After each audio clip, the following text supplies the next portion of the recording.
Hello everyone, this is Jason from Primetime Aquatics. Have I got a great species profile for you? This is the Congo Tetra. It's an amazing fish that's going to fit into a number of different setups.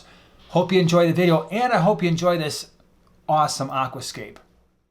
Before we get into these incredible fish, can we take a moment and just look at this aquarium and appreciate it? This is not my fish tank. This is Melanie Holmes' fish tank. She's the one that aquascaped it.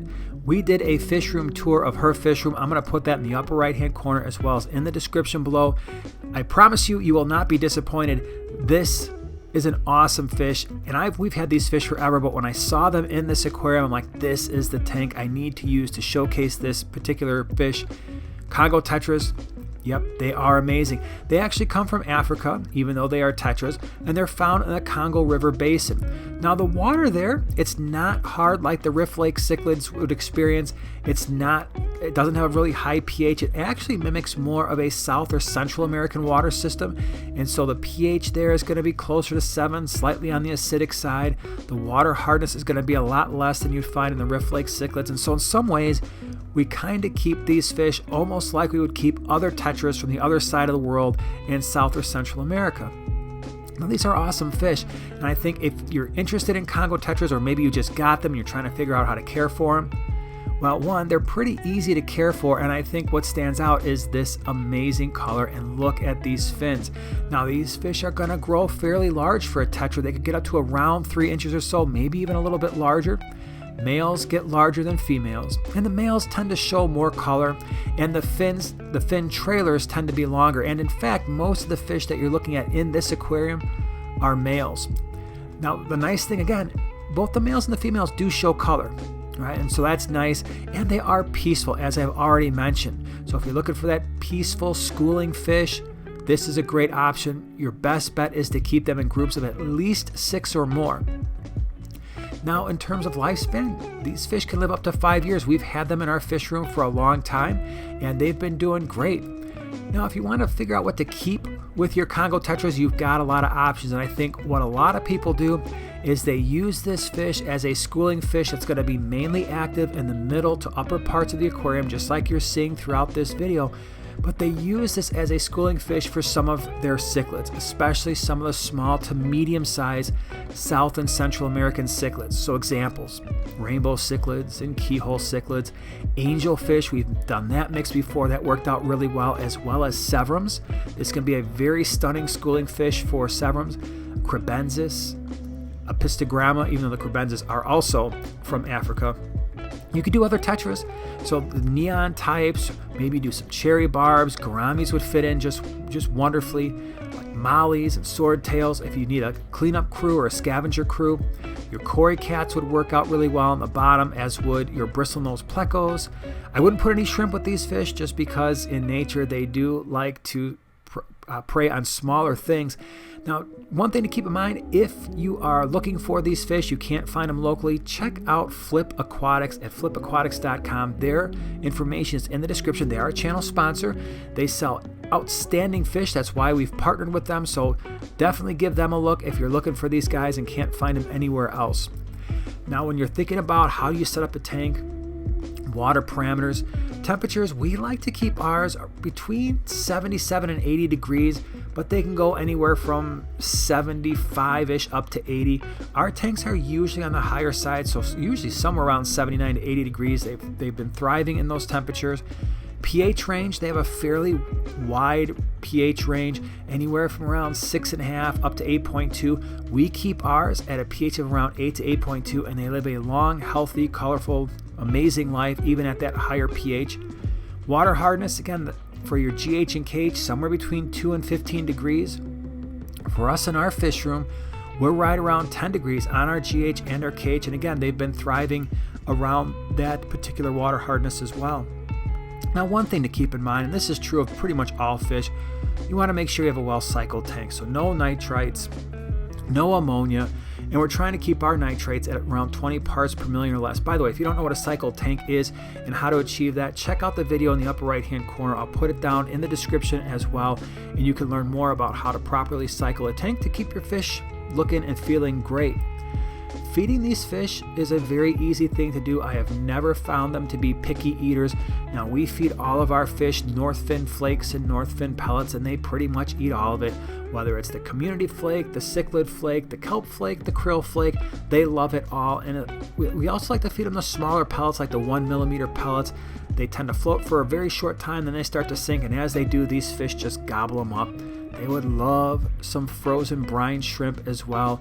So they're, again, not picky eaters. If you get Congo Tetras and after a few days they're not eating, usually that might indicate that there could be an issue, because they pretty much go after food with a lot of enthusiasm. Now, one of the things you'll see on the internet when it comes to the tank size is there will be a wide range of suggestions.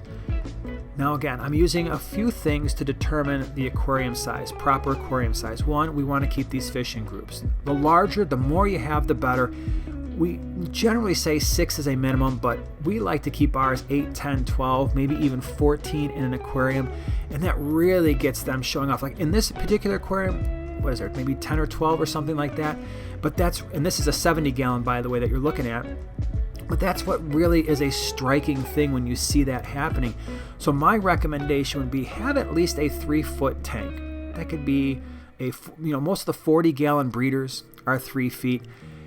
You could do a 4-foot tank, like a 55, all the way down to a 33 long. It really is that horizontal swimming space that these fish need, because one, like I said, they get fairly large for a tetra at around 3 inches or so. 2, you're keeping them in groups.